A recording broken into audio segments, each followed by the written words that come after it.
ẹ̀ǹlẹ́ ńlẹ̀ yìí àkùbí ojú ọjọ́ ṣe rí níbi yòówù kẹ́tì láǹfààní láti máa darapọ̀ mọ́ mi lórí ìkànnì àrólẹ́ bàbá tẹ́ntẹ́n TV2 ibẹ̀ náà la wà tá a ti ṣèbẹ́ ìgbàlẹ́gbọ́dẹ tá à ń tẹ̀sẹ̀ kùkú ọ̀nà tó jìn láti lè múròyìn wá lálàjẹ́ òbalẹ̀ bí nǹkan ti ṣe ń lọ káàkiri orígun mẹ́rẹ̀ẹ̀rin àgbáláyé ní màá ṣe tàwa náà kọ́ Elédùmarè òní ká máa fọpẹ́ fìyìn fún àtẹ̀yìntẹ̀jọ́ lólùfẹ́ tẹ̀ dúró tì wá ẹ ṣeun gbogbo gbà o ìròyìn fún tásìkò yìí òun náà làyàn fẹ́ Elédùmarè ló tún ṣe bẹ́ẹ̀ tó mú wá bí ìṣe mi ẹ jẹ́ mọ ọ̀hún kókó tí ń bẹ nínú ìròyìn ṣáájú ẹ̀kúnrẹ́rẹ́ rẹ̀ báyìí.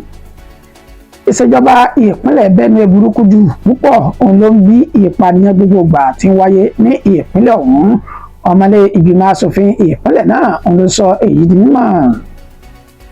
Ní ìpínlẹ̀ Plateau, ẹgbẹ́ Miyetti Allah sọ pé àwọn olóṣèlú náà ń rúná sí ìpànìyàn ìpínlẹ̀ ọ̀hún.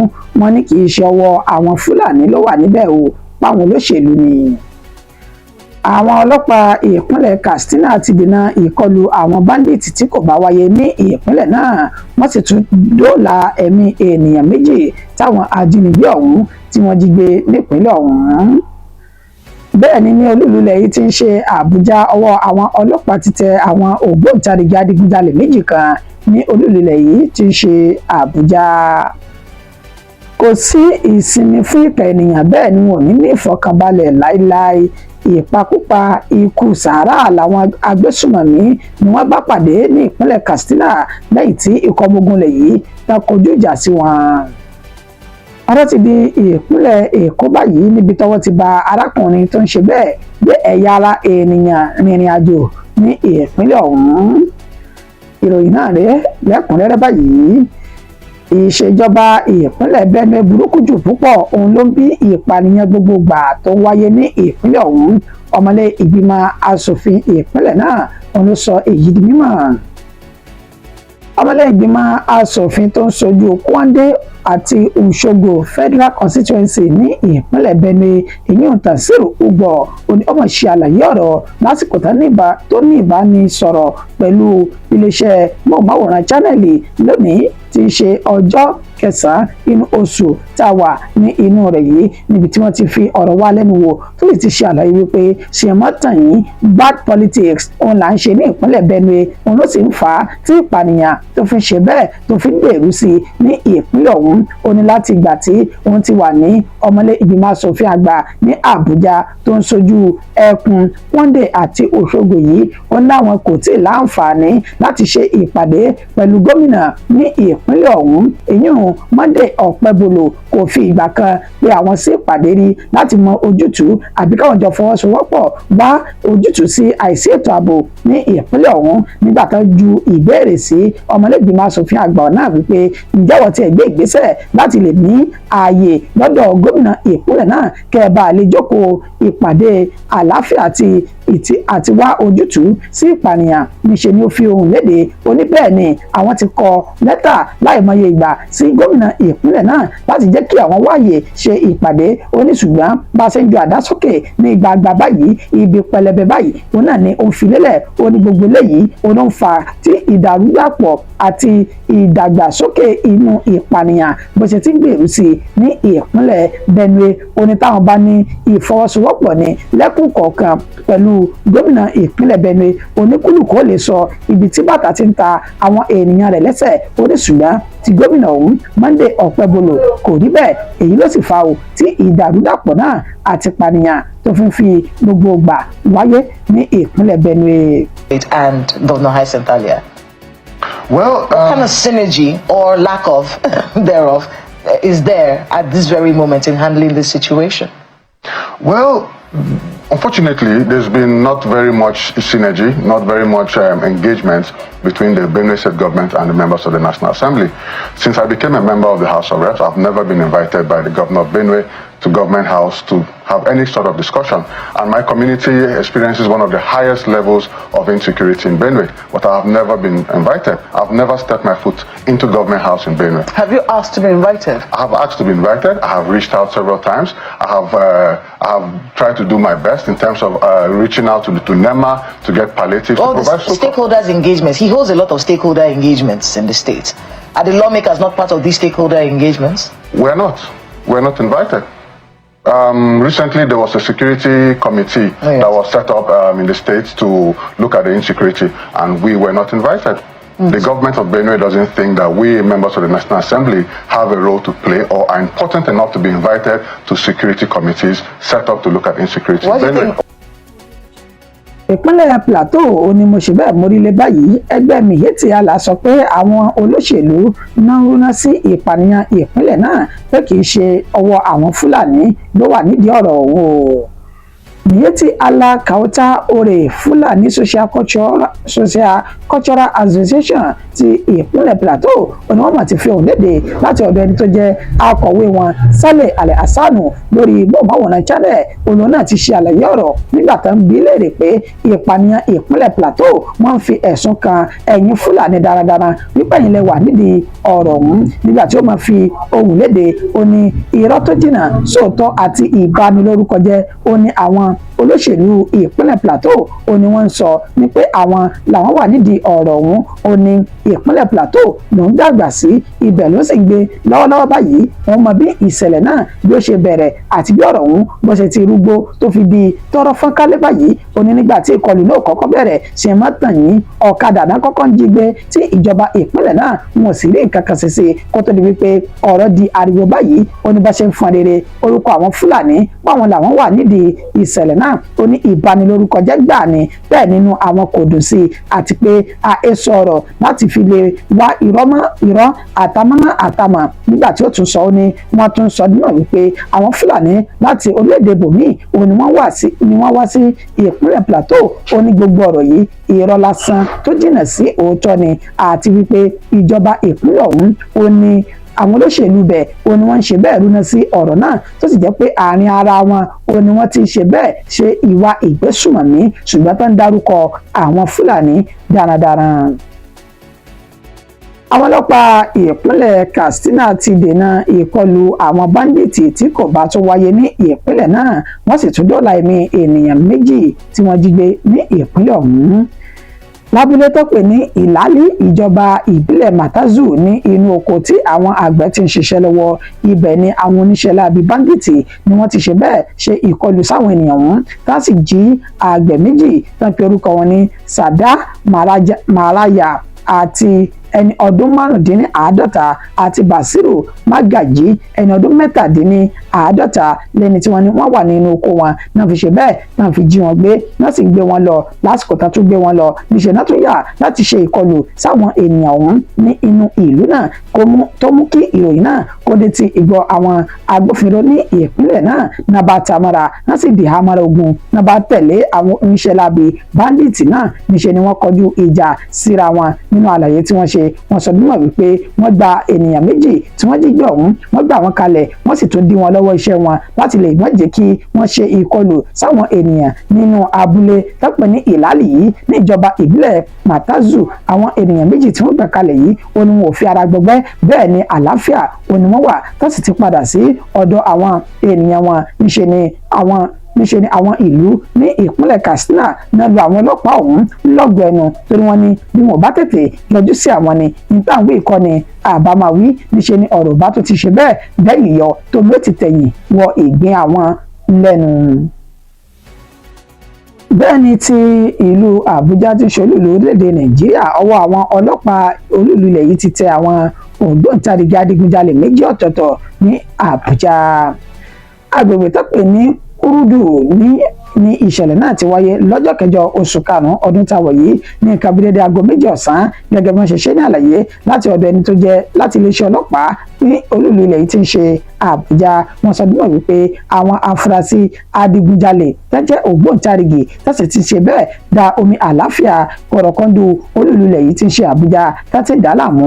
Wọ́n dárúkọ Hasan Adamu àti Awalu Muhammadu táwọn méjèèjì jẹ́ ẹni ọdún márùndínlọ́gbọ̀n ní ọjọ́ orí. Nínú àlàyé tí wọ́n ṣe wọ́n ní àwọn ènìyàn yìí ó ní wọ́n ti ń sọsẹ́ tí wọ́n sì jẹ́wọ́ pé bẹ́ẹ̀ àwọn làwọn wà nídìí gbogbo ìṣẹ̀lẹ̀ tó ti ń ṣẹlẹ̀ nínú ìdigunjalè àti ìkọlù ní agbègbè tó pè ní Agboanu Hausawa àti Kúrúdù níbi tí wọ́n ti ṣe bẹ́ẹ̀ gun arákùnrin tí wọ́n pe orúkọ rẹ̀ ní Muhammadu tí wọ́n ti gún ní ọ̀bẹ kó tó di pé wọ́n gbé lọ sí ilé ìwòsàn ṣùgbọ́n lẹ́yìn gbogbo ọ̀rọ̀ níṣe ni wọ́n ní ó ti jáde láyé látàrí ìkọlù táwọn adigunjalè méjèèjì yìí èyí tí wọ́n ṣe sí lásìkò tí wọ́n fi páńpẹ́ òfin mọ́ àwọn méjèèjì wọ́n mà sọ dímọ̀ wípé ọ̀bẹ dágà tí ó mú sómúsómú òun ni wọ́n bá ní ọwọ́ wọn tí wọ́n fi ń ṣọṣẹ́ lásìkò láti gbìyànjú láti lọ ṣe ìkọlù míì sáwọn ènìyàn kó tó di pé àwọn agbófinró wọ́n ṣe bẹ́ẹ̀ jáde ọ̀dọ̀ wọn ká sì ti fi páńpẹ́ òfin mú àwọn ènìyàn méjèèjì báyìí.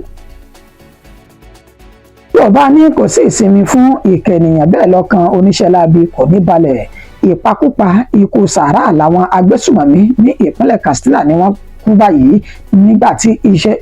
nígbà tí ikọ̀ ọmọ ogun ilẹ̀ yìí tí wọ́n ṣe bẹ́ẹ̀ dojú ìjà tán dojú ẹ̀kọ́ wọn. Ikọ̀ ọmọ ogun ilẹ̀ yìí lábẹ́ Operation Forest Yaki Main Strike Team ní Katsina àwọn ni wọ́n ti ṣe bẹ́ẹ̀ ṣe gudugudu méje tó ń ti yàyà mẹ́fà níbi tí wọ́n ti ṣe bẹ́ẹ̀ fi ẹ̀yìn àwọn oníṣẹ́ láabi tán jẹ́ agbésùmọ̀mí tán domi àlàáfíà ìpínlẹ̀ Katsina tán dá láàmú tí wọ́n ti fi ẹ̀yìn wọn jalè báyìí nínú ìkọlù tó wáyé ní ọjọ́ méjì gbáko èyí tí wọ́n ṣe láti abúlé tó pè ní Bini tó fi lọ sí Landa lọ sí Akuzo àti Yamutiziya ní ìpínlẹ̀ Katsina ọ̀hún nínú àlàyé tí wọ́n ṣe nígbà tí wọ́n ṣe ìkọlù sáwọn oníṣẹ́ láabi agbésùmọ̀mí náà níṣe ni wọ́n dé sí ibi ibùba wọn èyí tí àwọn agbésùmọ̀mí náà tó ń pe orúkọ bẹ̀ ní sójà kàmpù ní inú igbó kìjikìji tí ń bẹ ní ìpínlẹ̀ Katsina nígbà tí àwọn oníṣẹ́ láabi ọ̀hún tí wọ́n gan ní ikọ̀ ọmọ ogun lẹ̀ yìí náà bá mọ̀ bẹ̀rẹ̀ sí ní rọ̀jò ìbọn kalẹ̀ láàrin ara wọn tójú ogun sì le ní dande níṣe ni ọwọ́ ikọ̀ ọmọ ogun lẹ̀ yìí ló dùn àwọn ènìyàn náà tó dùn wọ́n lára dáadáa ètò mú kí ọ̀pọ̀lọpọ̀ wọn kàn gbé ọgbẹ́ ọta ìbọn kàn gbé wọgbó sá lọ ṣùgbọ́n o níṣe ni àwọn míì tí wọn láǹfààní láti bẹ́ ẹsẹ̀ wọn sọ̀rọ̀ ni wọ́n fi ìbọn tán fi já okùn ẹ̀mí lẹ́nu wọn dànù tí wọ́n sì tún gba oríṣiríṣi ohun ìjẹ́ olóró ìbọn AK-47 méjì ọ̀tọ̀ọ̀tọ̀ àdó olóró ti ìbílẹ̀ tó tún fi máa kàkà ìmọye ọta ìbọn àti aṣọ àwọn ọmọ ogun ilẹ̀ yìí lóríṣiríṣi tó tún fi máa àwọn ohun ìjẹ́ olóró míì òní wọ́n bá ní àkàtà àwọn ènìyàn náà nígbà tí wọ́n ṣe ìkọlù sí wọn eléyìí jẹ́ ìṣẹ́gun èyí tó láàmìlàaka tí ikọ̀ ọmọ ogun ilẹ̀ yìí ní abẹ́ Operation Forest Yaki ní ìpínlẹ̀ Katsina tí wọ́n ti ṣe ní àṣeyọrí báyìí.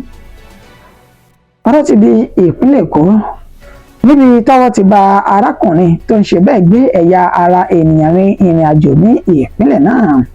ọ̀dọ́kùnrin tí wọ́n pe orúkọ rẹ̀ ní Samson Ogenebrem ẹni ọdún márùndínlọ́gbọ̀n òní ọwọ́ bà ní agbègbè tó pè ní Ọ̀dọ́mọlà ní Ẹ̀pẹ́ ní ìpínlẹ̀ Èkó gẹ́gẹ́ bí wọ́n ṣe ṣe ní àlàyé láti ọ̀dọ̀ ẹni tó jẹ́ alukoro iléeṣẹ́ ọlọ́pàá ìpínlẹ̀ Èkó ìyẹn Benjamin Hundeyin oníléeṣẹ́ ọlọ́pàá tí wọ́n porúkọ wọn ní Odo Naforija Police Division ní ìpínlẹ̀ ọ̀hún àwọn ni wọ́n ṣe bẹ́ẹ̀ gba ìpè wípé wọ́n rí arákùnrin kan pẹ̀lú ẹ̀yà ara ènìyàn èyí tí wọ́n sọ dúró pé láti ìpínlẹ̀ Ẹdó ó ti gbé ẹ̀yà ara ènìyàn náà tó ti gbé lọ sí ìlú Ẹ̀pẹ́ lọ́dọ̀ oníṣègùn ìbílẹ̀ kan èyí tí wọ́n ní ó ṣeéṣe kan fẹ́ lọ fi ṣe ètùtù ọ̀rọ̀ ní ọ̀dọ̀ oníṣègùn náà ní kété tí ìpè náà dé ti ìgbọ́ àwọn agbófinró nábàámọ̀ pakitímọ́lẹ̀ wọ́n sì ta mọ́ra wọ́n fi páńpẹ́ òfin gbé ọ̀dọ́kùnrin Samson náà níbi tí wọ́n ti ní wọ́n ṣe bẹ́ẹ̀ dá a padà lọ sí iléeṣẹ́ ọlọ́pàá ní ìpínlẹ̀ Èdó lópin ìgbà tó jẹ́ pé àti ọ̀dọ̀ wọn bẹ́ẹ̀ ó ní ìṣẹ̀lẹ̀ ọ̀hún ló ti wáyé kí wọ́n lè máa tẹ̀síwájú nínú ìwádìí lórí ọ̀rọ̀ ọ̀hún. dídùn kó pọ̀ ẹja máa ṣe bẹ́ẹ̀ sẹ́nu wa ní dédé síbí fún ti àsìkò yìí àmọ́ kí n tó máa lọ ẹjẹ́ ń pẹ̀kẹ́lu kókó tí mo mẹ́nu bà lẹ́ẹ̀kan sí i. ìṣèjọba ìpínlẹ̀ Benue tó burúkú jù púpọ̀ òun ló ń bí ìpànìyàn gbogbo ìgbà ní ìpínlẹ̀ ọ̀hún ọmọlẹ́gbìmọ̀ asòfin àgbà ní ìpínlẹ̀ náà ta ni ó sọ èyí di mímọ̀. bákan náà la sọ dímọ̀ wípé àwọn Fúlàní darandaran ti ìpínlẹ̀ Plateau ni wọ́n ti wẹ̀ yánkànkà tá sì ti fọ ara wọn mọ́ wípé àwọn kò lọ́wọ́ nínú ìpànìyàn tí ń lọ ní ìpínlẹ̀ Plateau wọ́n ṣe ní àlàyé pé àwọn olóṣèlú ni wọ́n ń ṣe bẹ́ẹ̀ lu ìwọ̀ ọ̀hún láàrin ara wọn. bẹ́ẹ̀ ni àwọn ọlọ́pàá ní ìpínlẹ̀ Katsina náà ti dènà ìkọlù àwọn báńdíìtì tí kò bá tún ṣe bẹ́ẹ̀ wáyé ní ìpínlẹ̀ náà wọ́n sì tún ènìyàn méjì tí wọ́n jí gbé wọ́n tú wọn kalẹ̀ lákàtà àwọn oníṣẹ́ láabi. àmọ́ wá fún wa pé ní Àbújá ti ṣe olúìlú ilẹ̀ yìí lọ́wọ́ ti bá àwọn adigunjalè tó jẹ́ ògbóǹtarìgì méjì ní olúìlú ilẹ̀ yìí pẹ̀lú ọ̀bẹ dágà tẹ́gbà lọ́wọ́ wọn. Kò sí ìsinmi fún ìka ènìyàn, ìpakúpa ní àwọn ọmọ ogun ilẹ̀ yìí ni wọ́n pa àwọn agbésùnmọ̀mí tán sì kú ikú sàárà nígbà tán ṣe ìkọlù sí wọn ní ìpínlẹ̀ Katsina. Níparí ọ̀rọ̀ àsọdúnmọ̀ wípé níṣe ni ọwọ́ ba afurasí tó ń gbé ẹ̀yà ara ènìyàn ṣe ìrìn àjò ní ìpínlẹ̀ Èkó, èyí tí wọ́n ní ọwọ́ ti bà á tó sì ti dá padà sí ìpínlẹ̀ Èdó níbi tí ó ti gbé ẹ̀yà ara ènìyàn náà. Títí di ìgbà tá a máa pàdé lórí ìkànnì aláyọ̀ tá a jọ wà yìí, èmi àyànfẹ́ Elédùmarè ní màá wá ẹ̀yin tẹ́jú lólùfẹ́ mi náà ní sì máa bá láṣẹ lọ́wọ́ Elédùmarè. Ó dàárọ̀ òun ayọ̀ òun láwùjọ sùn. Because what other agenda could there be? We're talking about farmers-header conflict, but this doesn't look like farmer-header conflict anymore. This looks like a proper and systematic attempt to invade communities, take over land, and establish presence across the country. You think this is a land grab? It's a land grab, but not a land grab for agriculture, not a land grab for headers. You know, it looks more like an economic land grab and a creation of bases, creation of stations across the country where maybe they can launch attacks into further inland into the country. Benue is in the north central. We are mainly, I'll say, a landlocked state, you know, even though we have the border with Cameroon. But they're not coming through Cameroon. They're coming through Nigeria. And so if the terrorist organizations, or if the armed headers, as we call them, can have infiltrated the country and are currently stationed in the middle of the country, in camps in the middle of the country, and we are not able to flush them out, then we are not safe. Who's they? The government, we, the citizens. No, you said you said this land grab has been done by some people who are, you said it's to set up bases, take over the place. Who are you referring to? Armed terrorist organizations. Okay. Which, if it's Boko Haram, if it's ISWAP, we've heard of a new one that came up recently. So they're spreading across the country very systematically. They are very well armed. The information is known to the government, is known to the military. We have the information. I have the information. I've visited my community just recently. I donated a border patrol station in my community to aid the activities of the security personnel. And we had engagements with them. And it's obvious what is going on. You know, so how do we secure the country? How is it happening? Because you just mentioned right now that you feel like the government knows. How is this happening with the knowledge of government, in your view? Well, you may know that there's a problem, but you may not have the wherewithal to tackle it. Our government doesn't have the wherewithal to handle this situation. It's been said many times that the terrorists seem to be more equipped than the Nigerian military. It was said on the floor of the House. So if members of the House of Reps can get up on the floor and say that the Nigerian military is not as well equipped as the terrorist groups that are attacking the communities, then it's obvious that something is wrong. And this is first-hand information that we're providing. We're members of the National Assembly. We represent the people. Our primary responsibility is to speak up for the people and speak up when we see things going wrong. Call the attention of the executive arm of government to the issues that we are observing in our communities. And we are saying that there's an invasion of our communities. And these guys are stronger, they are more sophisticated. We've tried a lot, we've tried to do a lot to try to push them out, but it's proving very, very difficult. I'm sure you must be bothered about the political divisions, which doesn't seem to allow for cohesion to fight this common enemy called insecurity. Have you been able to reach out to other political actors within your state to say, guys, we're getting this wrong. Well, you know, this is not the way we should be viewing this particular problem currently bedeviling us. Have you done that? And if you have, what is the response that you're getting? Well, you know, politics usually comes in the way. You know, it always gets in the way of unity, of logical reasoning, you know, in terms of finding solutions to this problem. And we know that several of the state governments are doing their best. They're trying different things to see what works and how they can protect their people. Because at the end of the day, what state governments need to do is to try to protect the people, protect the communities as much as possible through any means possible. And then look for ways to do soft diplomacy, you know, in terms of negotiating, in terms of discussions, peace building and things like that at the state level. And then there's also logistical support that state governments can provide to the security agencies. You know, there are community policing strategies that can be used to protect these communities. There's a lot that can be done, but when there's political divisions and nobody is listening to each other, then there's a tendency that there's a break in communication.